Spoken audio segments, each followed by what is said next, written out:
Deals are dead. There's not a single deal in the world that exists anymore. There's one deal in the world that currently exists. What happened to us? We used to be a proper nation. We used to be a proper planet that would supply each other with deals. And deals were fun because it really made you think, I'm cheating the system, I'm winning in life. You weren't. But, I mean, could you pass this up? I'm sure if you're around my age, you remember the commercials growing up where it would be Black Friday and they'd be like, oh, get your Wii for only a fucking $1.99. Just like the hot dog. They give you a hot dog and a Wii. And it was good. Life was great. We were pooping our pants and we were playing Nintendo DS for like $50 because holy hell. They're just giving them to you at that point. And what about the games? Those are 22. Well, not 22, but 20 as well. Today we're talking about deals. We're going to talk about the deals that were, and now we're going to talk about the deals that are not. Ever. They're just no deals. Not allowed. Not in this household. Some of you may not even know this, but former Nintendo of America president Reggie Fils-Aimé fought tooth and nail to make sure that Wii Sports was a free pack-in title. Now, I'm sure the words free hit fucking Nintendo like Mr. Krabs, but they did it. And if they didn't, we would have went nowhere near as popular as it did. People weren't going to buy Wii Sports because they had a Wii. They were buying a Wii because of Wii Sports. Can you imagine telling that fucker right there he has to buy a game console and an extra game on top of it? What was the point of the console if I need the game? You can tell we really just reached the age of greed where simple pack-in titles don't exist anymore. Now, there are a couple where you can say, alright, technically it is. Mario Kart World bundles have sold significantly more than ones without. So, yeah, you're still paying $50 more, but you're saving $30. That's gamer math. But I think the most egregious example of this is when they showed off the tech demo that's Nintendo Switch 2 Welcome Tour. And they're charging $10 fucking for it. It's a museum. What? You think they pay me to go to the fucking Smithsonian? Nuh-uh. I gotta dig into my asshole and take out my $10 bill and say, there you go. Now I get to know what gyro controls are.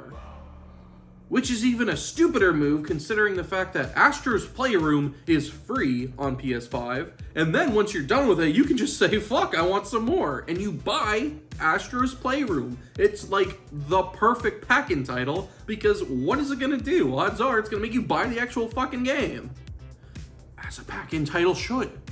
Now there are a lot of deals that just kind of develop over time. Clearly, they didn't know where they were at when they first released it, so later down the line, you get a benefit. Kids, mommy and daddy are having a baby.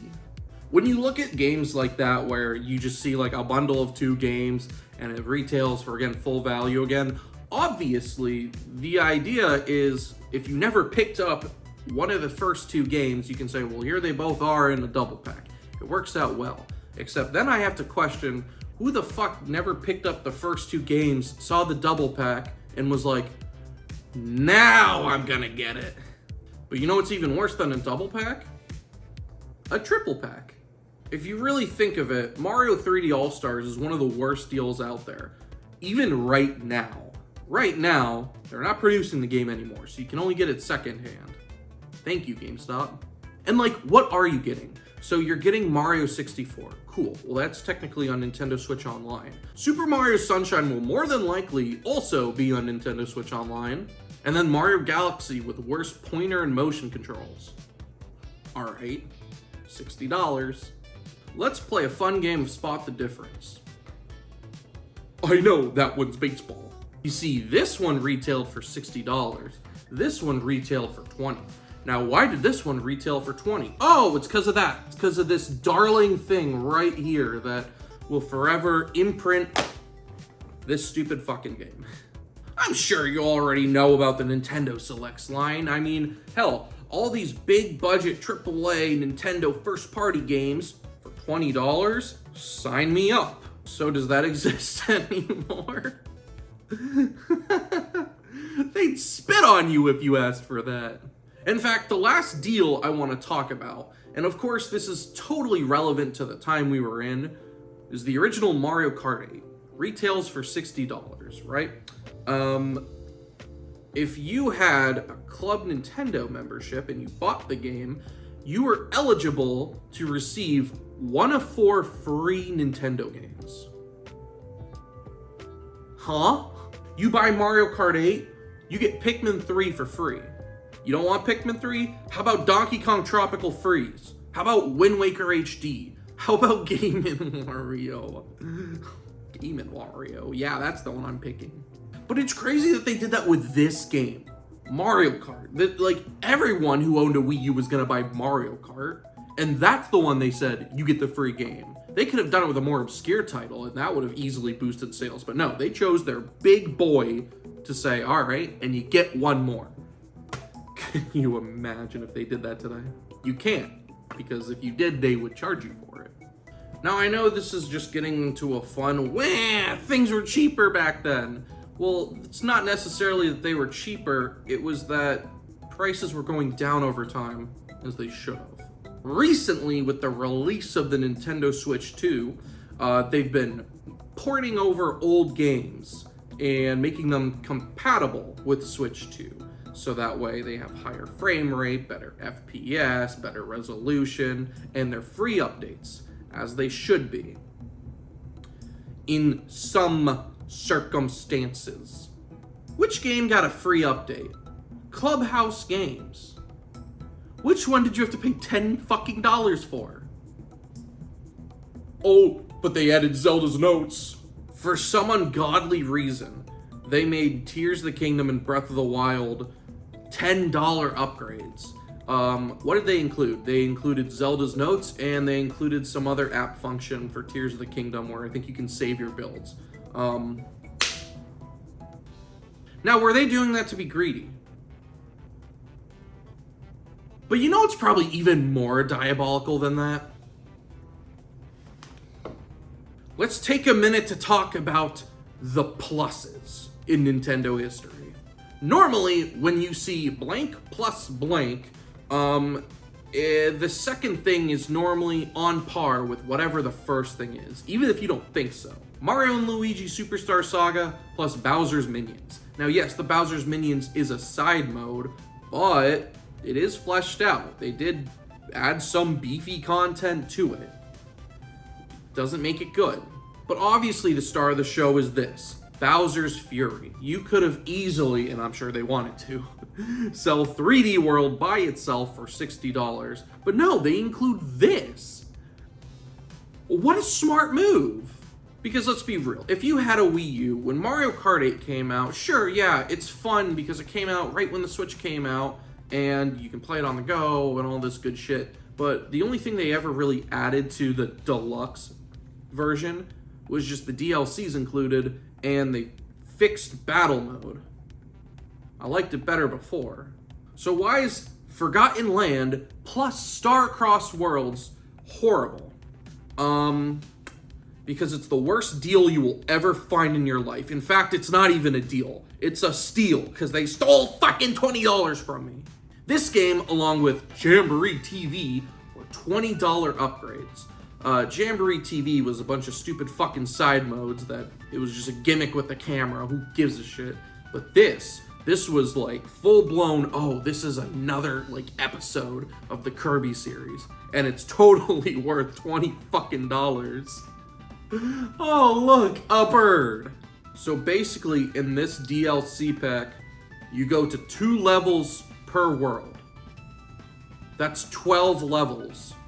And you fight 1 boss. And that's $20 fucking dollars. Guess what is also $20 and came out the very next week?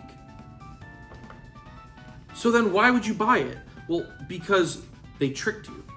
I mean, like, come on, look at this. So you're gonna say, all right, cool, I get an enhanced version, but that's not why I'm spending the extra money. No, it's because I want the DLC. But then that's your fucking DLC?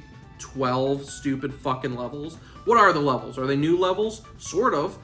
They're just kind of previous levels, but you take a different alternate route. So, more ways for them to save money. and more ways for them to take money from me. And just a little bit of a tangent while I'm on this rant about that fucking DLC. I like to play a lot of two-player games. The two-player mode in this was not thought out at all, because everything that you suck up, like the spring and the gear, that's all one player. Two-player just sits back and twiddles their thumb while I'm like, I'm hopping around, it's great. It's terrible. Who fucking thought of this? They didn't. They just thought of the price and just snickered and laughed. If you're going to make me pay $60 or more for a game that has already existed, you need to add something to it. In Kirby's Return to Dreamland Deluxe, they add Merry Magoland, which is literally all the micro games, the sub games from the past Kirby games in this one. That's a great idea. A lot of those games are really fun. It's like Mario Party mini games. Sure, there's no like Mario Party board to play them, but try it out. Some of them are pretty fun. What happens if you don't have any new content to add? Drop the fucking price, fucker. This is undoubtedly the best way to play Metroid Prime. Is it worth $60? Hell fucking no. It's a GameCube game, came out in what, 2001, 2002? $40 was perfect. Same with Pikmin 1 plus 2. You're getting 2 games. I should have to pay double, it should be $120. So then by that logic, you would think, you know where I'm going with this.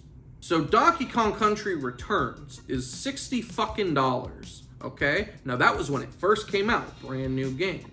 Donkey Kong Country Returns HD, $60. Because why the fuck not?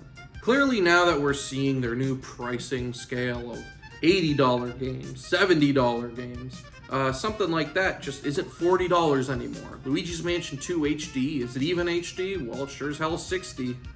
Ultimately, we just live in a sad, sad time where you just don't ever feel like you're getting a deal anymore. It always feels like you are paying exactly how much you should for things. I mean, hell, even if we want to step away from Nintendo and video games as a whole, like, come on, you used to get the fucking $5 Taco Bell box. Now it's $9. And it's less content than what was in the original $5 one. The $5 footlong, that's gone. The biggie bag, that shit's hardly big. How about if you want to watch sports? You want to know how you have to watch NFL this season? You need a Netflix subscription, a Prime subscription, a Peacock subscription. You need basic cable. You just need to fucking YouTube TV. Yet that doesn't even give you all the games. Red Zone, but now that one's showing commercials on top of it. Sunday Ticket, but that one blocks out in-market games. So is there any way at all that you can combat with just rising prices and terrible deals?